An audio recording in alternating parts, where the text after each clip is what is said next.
नाशिक शहरातील भद्रकाली परिसरात smart city company आणि महानगरपालिकेच्या संयुक्त विद्यमाने सुरू असलेल्या सीसीटीव्ही कॅमेरे बसवण्याच्या कामामध्ये गंभीर अनागोंदी आणि निष्काळजीपणा होत असल्याचा आरोप माजी नगरसेवक राजेंद्र बागुल यांनी केलाय। जनहिताच्या प्रश्नांवर सातत्याने आक्रमक भूमिका घेणारे आणि नागरिकांच्या समस्यांसाठी कायम आवाज उठविणारे राजेंद्र बागुल यांनी प्रत्यक्ष घटनास्थळी पाहणी करून प्रशासनाच्या कारभारावर तीव्र शब्दात टीका केली आहे। माजी नगरसेवक तथा ज्येष्ठ काँग्रेस नेते राजेंद्र बागुल यांनी सांगितले की ठेकेदारांच्या मजुरांकडून कोणती अधिकृत नकाशे नसताना रस्त्यांवर हायब्रेटरच्या साहाय्याने खड्डे खोदले जात आहेत। कामाच्या ठिकाणी ना महापालिकेचा अभियंता, ना स्मार्ट सिटीचे अधिकारी, ना कोणताही जबाबदार पर्यवेक्षक उपस्थित होता। इतकेच नव्हे तर अनेक मजुरांकडे महानगरपालिकेची अधिकृत ओळख दर्शविणारे टॅग देखील नव्हते। अशा बेफिकार पद्धतीने सुरू असलेल्या कामांमुळे भूमिगत ड्रेनेज, पावसाळी गटार, पाणी पुरवठा, वीज, गॅस तसेच रिलायन्सच्या केबल लाईन्सचे नुकसान होत असल्याचं त्यांनी निदर्शनास आणून दिलं।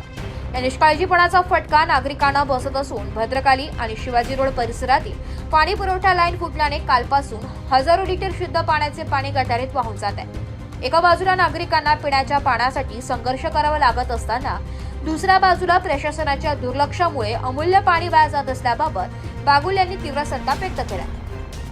या प्रकरणी संबंधित ठेकेदार, स्मार्ट सिटी कंपनीचे अधिकारी, महानगरपालिका अधिकारी तसेच रस्ता खोदण्यास परवानगी देणाऱ्या सर्व संबंधितांची सखोल चौकशी करून त्यांच्यावर कठोर कारवाई करण्यात यावी। झालेल्या आर्थिक नुकसानीची भरपाई दंडात्मक स्वरूपात वसूल करावी आणि यापूर्वी झालेल्या अशा सर्व कामांची चौकशी करून जनतेच्या पैशाची जबाबदारी निश्चित करावी, अशी ठाम मागणी त्यांनी केली आहे।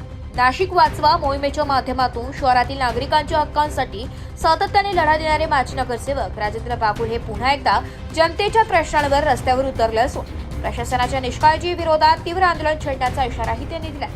याप्रसंगी अंकुश राऊत, संदीप आहेर, वजरे तसेच भद्रकाली परिसरातील नागरिक उपस्थित होते। लाखो लिटर पाणी या शहरामधलं जे विकत घेतलेलं आहे महानगरपालिकेने, ज्याच्यासाठी पैसे मोजले जातात, ते पाणी असं रस्त्यावर गटारीत चाललेलं आहे।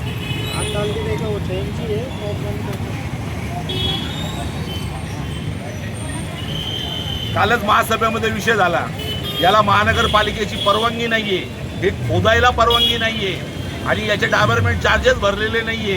करोडो रुपयाचा हा घोटाळा आहे आणि तरी सुद्धा याच्यावर महापालिकेचं लक्ष नाही, नियंत्रण नाही, याच्यावर कुठला सुपरविजन नाही। महानगरपालिकेचा कोणता अधिकारी इथे यायला तयार नाही, कोणता इंजिनियर नाही, स्मार्ट सिटीचा इंजिनियर नाही आणि या नाशिककरांच्या पैशाची लयलूट, हा दरोडा हा दिवसा डोळ्या चाललेला आहे। कोणत्याही ठेकेदाराला कोणत्याही कायद्याच्या चौकटीत अडकवलं जात नाही, कोणत्याही ठेकेदाराला शास्ती होत नाही। करोडो रुपयाला चुना लावून हे लोक चाललेले आहे, फक्त बिलिंग आणि बिलिंग आणि ठेकेदारांच्या पाठीमागे अधिकारी, अशी एक अभद्र युती या नाशिक महानगरपालिकेमध्ये चाललेली आहे। आणि याला जबाबदार कोण? हे पैसे कोण भरून देणार? माझ्या नाशिककरांच्या करदात्यांच्या खिशातला हा दरोडा कोण थांबवणार? आजपर्यंत जवळजवळ 900 कोटी रुपये यापोटी खर्च झालेले आहेत, त्या खर्चाला जबाबदार कोण आणि मग ते कोण वसूल करून देणार? या पैशाचा हिशोब महानगरपालिकेने आणि स्मार्ट सिटीने दिलेच पाहिजे। यांच्यावर फौजदारी गुन्हे दाखल झाले पाहिजेत आणि यांच्याकडनं ही जबाबदारी निश्चित करून त्या अधिकाऱ्यांना सुद्धा सस्पेंड केलं पाहिजे, असंच या निमित्तानं म्हणेल। आणि म्हणून जनतेचा अंत पाहू नका, जनतेच्या या पैशाची खेळखंडोबा करू नका आणि ही अशी धुळदाण पैशाची करू नका। हे जे पाणी आहे हे पाणी विकत घेतलेलं पाणी आहे, हे नाशिककरांचं पाणी आहे। आज आमच्या तोंडचं पाणी पळवताय तुम्ही आणि ते गटारीला मिळवताय, हे चालणार नाही आणि आता लोक सहन करणार नाही।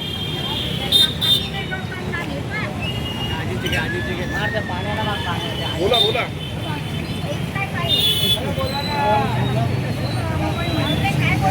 दोन शब्द बोला आजी इकडे।